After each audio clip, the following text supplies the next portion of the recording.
it's important here to think about sexual relationships in therapy, counseling, or life coaching.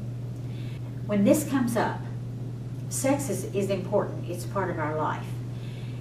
In fact, it involves one of the deepest and most intimate situations in the person's life. So it's very important to come into therapy with the strategy, which most certainly does not include incest, because if a sexual liaison with the patient happens, it is most positively incest and cannot and will not be tolerated in the relationship. The professional who may feel inappropriate sexual attraction to a client can simply make a choice for that moment to get out of those feelings and into thinking about this session. In other words, get back to work appropriately. It's best to talk about sexual energy as it is encountered. If a client or coachee begins to send sexual messages toward the therapist or counselor or life coach, he or she can simply ask, "Why are you doing that? What are you doing?" And let them realize what they're doing to bring the reality into the session, reminding the client about the inappropriateness of the behavior.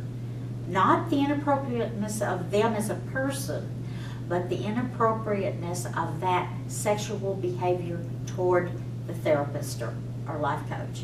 And then move right on along down the road. We can teach love without sexualizing. Charline calls an appropriate hug an AA hug, which is the exchange of human warmth without sexualizing. People can love and enjoy each other and each other's sexuality without participating in sexualizing each other. The rest of Chapter 7 is about special therapeutic tools, also dealing with traumatic events and the 3 phases of recovery. Cleansing is the first phase, and we use all kinds of visualization, journaling, assignments of different kinds to be done before the second phase. The second phase is clearing, and that's to get everything clear or even. We teach people how to define for themselves and how to establish and maintain boundaries in their lives. There will always be natural and logical consequences for people's behavior, always. The last part is completion. It's the last phase, with client visualizing positive closure of the relationship. We often have a follow-up group, 3 to 6 months after the session of the group, the last session of the group.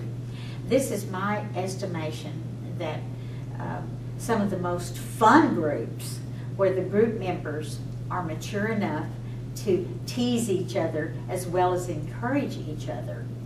It's so much fun to see people who came to the group broken, lonely, angry, hungry for attention, become mature enough to look at their journey and laugh and be very grateful for where they are now. The group members exhibit health by the way they hold themselves, the way they dress and speak now. They often are able to articulate the magnificent, loving creatures they have become. This is the last session that I'll be doing and sharing an outline of our book, Connecting, A Guide to Great Relationships. You can go to Amazon probably by the end of the summer, and the second edition should be there for you by then. You can also call us or come to the website. We're going to have a blog. You can go there and ask your questions. And we welcome all of your interest, all of your comments, all of your questions. Thank you for being with us here today at LivingBetteriTV.com. Be blessed.